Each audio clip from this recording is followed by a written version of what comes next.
आज की ये कहानी जो मैं आपको सुनाने जा रहा हूँ, ये कहानी बहुत ही ज्ञानवर्धक कहानी है। जो लोग इस कहानी को पूरे मन से और दिल से सुनते हैं, उसके घर में कभी भी कोई क्लेश उत्पन्न नहीं होगा। उसके घर में हमेशा सुख और शांति बनी रहेगी। उसके घर में माता लक्ष्मी का सदैव आगमन रहेगा। ये तो आपने सुना ही होगा कि जिसके घर में रोज झगड़े होते हैं, रोज क्लेश होते हैं, उस घर में कभी भी बरकत नहीं होती। उस घर में कभी माता लक्ष्मी का आगमन नहीं होता। और जिसके घर में सुख शांति होती है, उसके घर में सुख समृद्धि की आगमन होती है और माता लक्ष्मी का निवास उसके घर पे सदा बना रहता है। इस कहानी को सुनने के बाद हमको ये पता चल जाएगा कि हमें घर में लड़ाई झगड़े क्यों नहीं करना चाहिए, और जिसके घर में लड़ाई झगड़े होते हैं वह उन झगड़ों को कैसे रोक सकता है। क्योंकि घर में सुख शांति का होना बहुत जरूरी है। क्योंकि जहाँ सुख शांति होता है वहीं माता लक्ष्मी निवास करती हैं। जहाँ क्लेश उत्पन्न होते हैं, लड़ाई झगड़े उत्पन्न होते हैं, वहाँ माता लक्ष्मी का वास नहीं होता। वहाँ पर दुख और दरिद्रता का निवास होता है। हो सके तो इस कहानी को पूरा सुने। यह कहानी आपके जीवन में बहुत सारी सीख देंगी। यह बहुत ही ज्ञानवर्धक कहानी है, इसे जरूर सुने। एक मोर और मोरनी की कहानी। इससे पहले कि आप हमारी कहानी में खो जाएं, चैनल को सब्सक्राइब करके बेल आइकन को प्रेस करना ना भूलें। चलिए कहानी शुरू करते हैं। एक जंगल में एक मोर और मोरनी रहते थे। मोर और मोरनी बहुत ही हंसी खुशी जंगल में रहा करते थे। एक दिन मोरनी मोर से कहती है कि पिया जी, हमें यहाँ से चलना चाहिए। हमें वहाँ चलना चाहिए जहाँ हमारे समाज के लोग रहते हैं। काफ़ी सारे मोर और मोरनी रहते हैं, हमें वहाँ चलना चाहिए। मोर मोरनी से कहता है कि प्रिय, अगर हम वहाँ चलेंगे तो लड़ाई झगड़े होंगे। हम दोनों इस जंगल में कितना सुकून से रहते हैं, हमें वहाँ जाने की क्या ज़रूरत है। लेकिन मोरनी जिद करने लगती है तो मोर भी मान जाता है। मोरनी के जिद करने पर वे दोनों उड़कर एक नगर में आ जाते हैं। उस नगर का राजा पशु पंछियों की भाषा को आसानी से समझता था। उस राजा ने कराव शास्त्र की पढ़ाई की थी। कराव शास्त्र का मतलब ही यही होता है कि पशु पक्षियों की भाषा को समझ पाना। वह राजा सभी प्रकार के पशु पक्षियों का आवाज़ को समझ पाता था।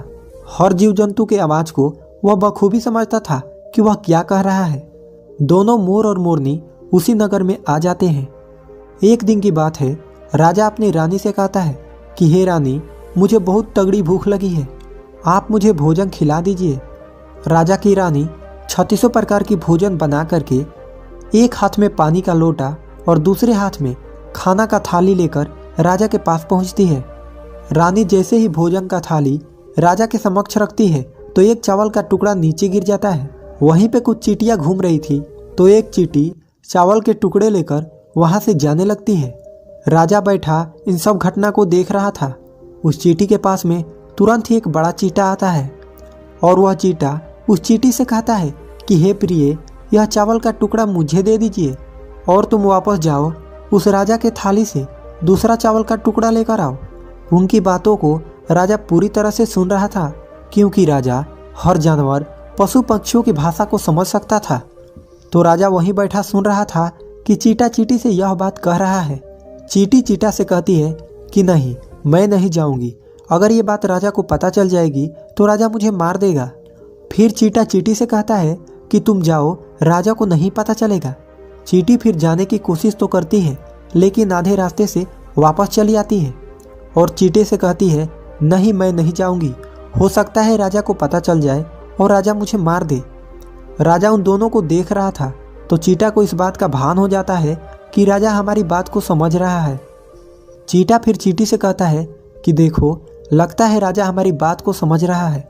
राजा ने हमारी बातों को सुन लिया है, इसीलिए वो हमें ही देख रहा है। चींटी चींटा से कहती है अगर राजा ने हमारी बातों को सुन लिया है, अगर ये बात राजा किसी और को बताएगा तो उसी समय पत्थर का बन जाएगा। राजा चींटा और चींटी की बात को बखूबी सुन लेता है और समझ लेता है। राजा इस बात को सुनकर हंसने लगता है। राजा को हंसी आने लगती है। जैसे ही राजा को हंसी आती है, उधर राजा की रानी रसोई से बाहर आती है। वह जैसे ही रसोई से बाहर निकलती है, राजा उसे हंसता हुआ दिखाई देता है।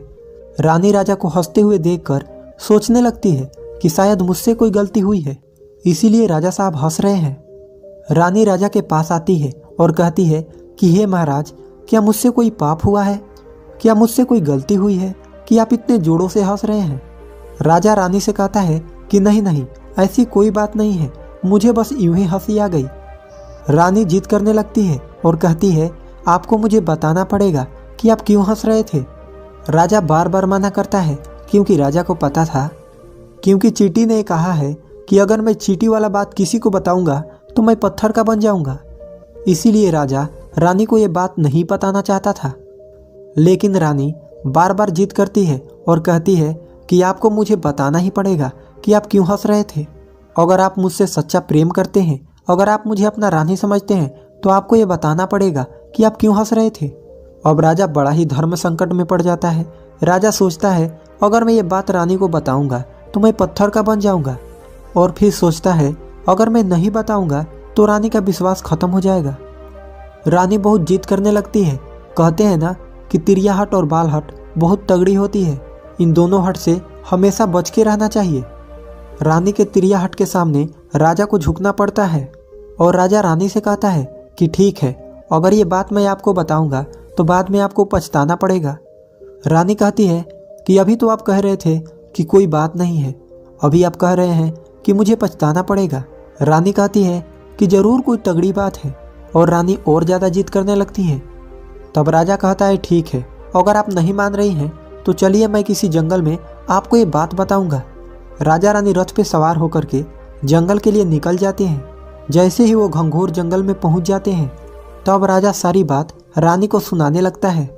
जैसे ही राजा थोड़ी थोड़ी बात रानी को सुनाते गया, वैसे वैसे वो धीरे धीरे पत्थर का बनता गया।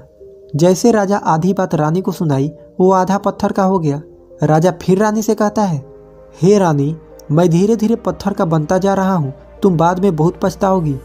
रानी कहती है कि हे राजा साहब, हे महाराज, थोड़ी सी बात बची है, आप उसे भी सुना दीजिए। राजा पूरी बात बता देता है और राजा पूरा पत्थर का बन जाता है। रानी की इस जिद के कारण राजा पूरा पत्थर का बन जाता है। रानी पूरा रोने लगती है।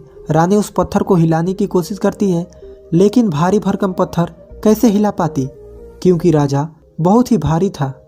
राजा पत्थर का बन जाता है और उधर रानी सर पटक कर रोती है, छाती पीटती है, बिलाप करती है, हर किसी जीव जंतु से सहायता के लिए गुहार करती है। इन सब कहानी को मोर और मोरनी बखूबी देख रहे थे, अपनी आंखों से देख रहे थे। रानी के बिलाप को देखकर मोर और मोरनी को दया आ जाता है। मोर मोरनी से कहता है कि प्रिय, ये होता है तिरिया हट। आपकी इसी तिरिया हट की वजह से हम उस जंगल में कितना खुशी खुशी रह रहे थे, वहाँ से हम यहाँ चले आए। मोरनी मोर से कहती है कि प्रिय, ये रानी बहुत दुखी हो रही है, हमें इसकी सहायता जरूर करनी चाहिए। ये इतना बिलाप कर रही है, इसकी ज़्यादा तो सहायता हम नहीं कर सकते, लेकिन कम से कम इसको धीरज तो दे ही सकते हैं, यानी इसको विश्वास तो हम दिला ही सकते हैं। यही सोचकर मोर और मोरनी उस रानी के पास जाते हैं और जाकर के रानी से कहते हैं कि रानी साहिबा, जो हुआ वो तो गलत हुआ, लेकिन आप जरा धीरज रखिए, अपने आप को थोड़ा संभालिए। आपके पीछे पूरा राज्य है, राजा तो पत्थर का हो चुका है, अब आपके राज के कारोबार आपको ही संभालना है। रानी मोर मोरनी के बात सुनने के बाद कहती है कि भाई मोर मोरनी, मैं अपने आप को कैसे संभालूं, क्योंकि अब तो मेरा संसार ही उजड़ गया है, क्योंकि मेरा पति परमेश्वर पत्थर का बन चुका है। अब मैं क्या करूं? रानी की यह बात सुनते ही उधर मोरनी के मुख से यह निकल जाता है कि राजा पत्थर के कैसे हो गए। राजा तो इंसान थे, अच्छे भले थे, लेकिन ये पत्थर के कैसे हो गए। रानी वही बात बताने लगती है जो राजा ने चींटी वाली बात रानी को बताई थी। रानी वही बात मोर और मोरनी को बताने लगती है और रानी भी धीरे धीरे करके पत्थर का बन जाती है। और जब रानी पत्थर की हो जाती है और राजा तो पत्थर का हो ही चुका था, जब दोनों पत्थर के हो जाते हैं, उधर मोर मोरनी को चिंता सताने लगती है। उधर मोर और मोरनी बहुत दुखी हो जाते हैं। मोर मोरनी को यह चिंता सताने लगती है कि यह विपत हम पे भी आ सकती है।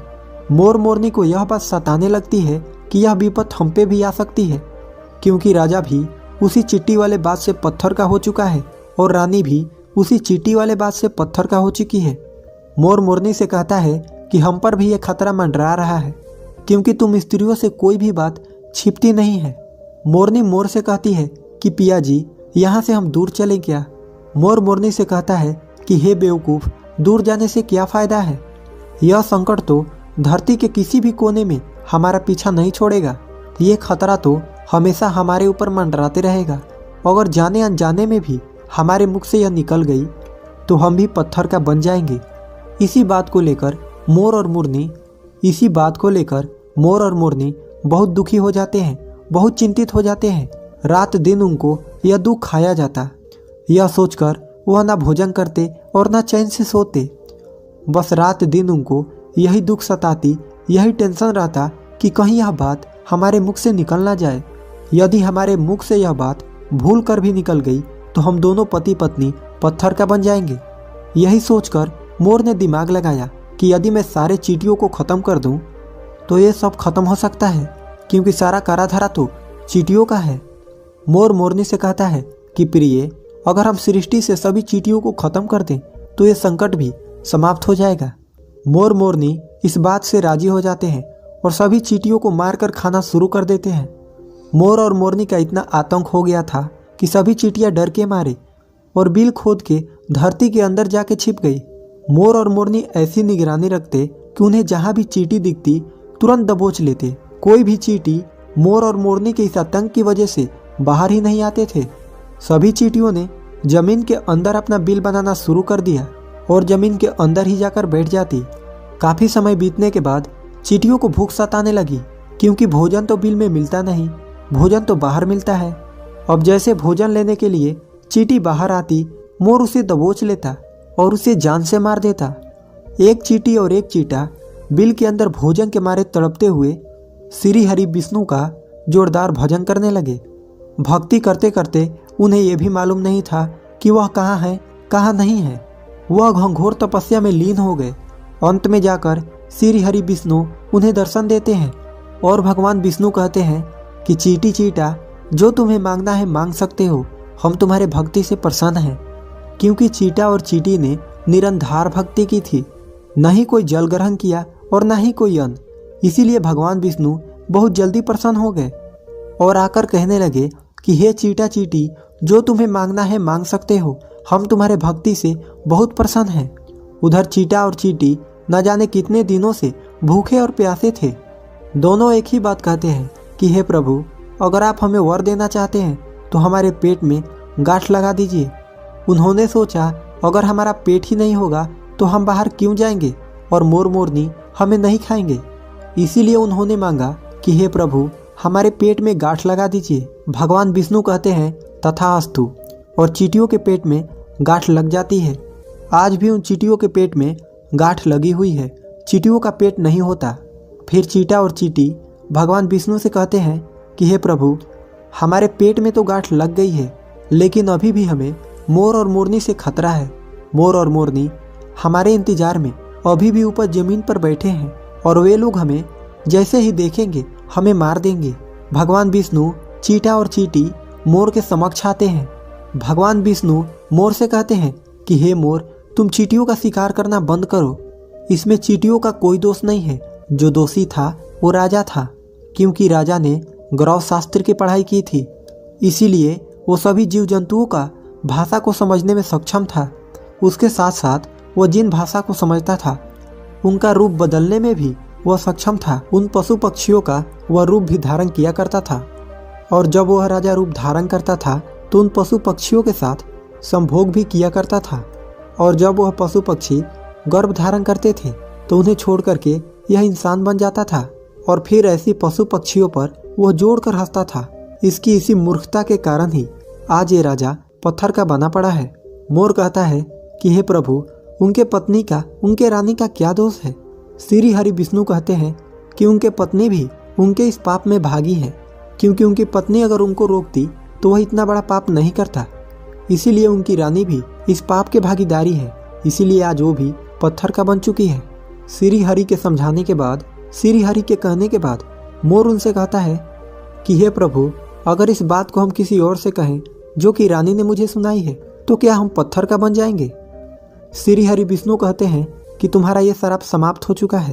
तुम्हें किसी से कहने पर कोई फर्क नहीं पड़ेगा।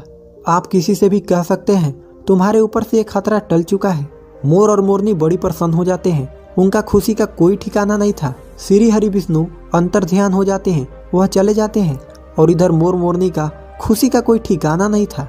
अगर किसी जानवर को किसी पशु को खुशी होती है तो वह झूमने लगता है, नाचने लगता है। यही बात मोर के साथ हुआ। मोर को जब ये पता चला कि उनके ऊपर से खतरा टल चुका है तो वह खुशी में नाचने लगा, जोरदार नाचने लगा। उसकी खुशी का कोई ठिकाना नहीं था, वह खुशी के मारे पागल हो रहा था। फिर जैसे ही मोर खुशी के मारे अपने पैरों के नीचे देखता है कि फटे बदसूरत पैर मोर के बने हुए थे, मोर अपने पैरों को देखकर रोने लगता है। मोर सोचने लगता है कि पहले मेरे पैर इतने सुंदर थे, लेकिन आज इतने फटे और गंदे कैसे हैं। मेरा पूरा बदन सुंदर है, लेकिन मेरा पैर इतना फटे और बदसूरत कैसे हैं। मोर के पैरों का फटने का कारण चींटी खाना था, क्योंकि उसने बहुत सारे चींटी मार मार कर खाई थी और मोरनी ने भी खाई थी, इसीलिए उनका पैर फट गए। आज भी कोई इंसान अगर चींटी खाता है तो उसके शरीर में छोटे छोटे दाने बन जाते हैं। यदि आप ज़्यादा मात्रा में चींटी खाओगे तो आपका बदन भी फटने लगेगा। सांप केचुली क्यों छोड़ता है? क्योंकि सांप चींटी खाता है और इसीलिए उसका शरीर फटकर उतर जाता है, अलग हो जाते हैं। इसी तरह मोर के पैर भी फट गए थे, वह बदसूरत हो गए थे। इसीलिए मोर अपने पैरों को देखकर जोर जोर से रोने लगा। मोरनी मोर को धीरज रखवाती है और कहती है, जो हुआ वो तो हो गया, रोने से क्या होगा। मोर नाचता और जोर जोर से रोता, इसीलिए उसके आंखों से आंसू के धारा बह रहे थे। मोरनी मोर को धीरज रखवाती और उसके आंसुओं को नीचे गिरने से रोकती, लेकिन रोक नहीं पाती। मोरनी के हाथ तो है नहीं, लेकिन अपनी चोंच से एक एक आंसुओं को उठाती और अपने मुख में रखने की कोशिश करती, लेकिन कितना अपने मुख में रखती, सीधे मोरनी के पेट में चले जाते। इस तरीके से हर बार मोरनी मोर के आंसुओं को रोकती और मोर नाचता और खूब जोर जोर से रोता। मोर के आंसुओं को देखकर और मोरनी के प्यार को देखकर भगवान श्री हरि फिर से दर्शन देते हैं। मोर मोरनी को आशीर्वाद देते हैं और कहते हैं कि तुम्हारा प्रेम ऐसे ही सदैव बने रहे। इस आशीर्वाद के वजह से अब इसे आशीर्वाद समझिए या श्राप। इसकी वजह से मोर कभी संभोग नहीं कर पाता, क्योंकि मोर जब नाचता है उसके आंखों से आंसू गिरते हैं और उन आंसुओं को मोरनी चुगती है और उसी आंसुओं के कारण मोरनी गर्भवती हो जाती है। भगवान श्री हरि मोर और मोरनी को आशीर्वाद देते हैं और कहते हैं कि तुम्हारी भक्ति धन्य है और तुम धन्य हो। एक समय ऐसा भी आएगा कि तुम्हारे पंख को हम मुकुट बनाकर धारण करेंगे। इसीलिए कहते हैं कि जब श्री कृष्ण के रूप में श्री हरि धरती पे आते हैं तो वह मोर का पंख अपने मुकुट में धारण करते हैं। इस कहानी में बस इतना ही। हम उम्मीद करते हैं कि आपको इस कहानी से कुछ सीखने को मिला होगा।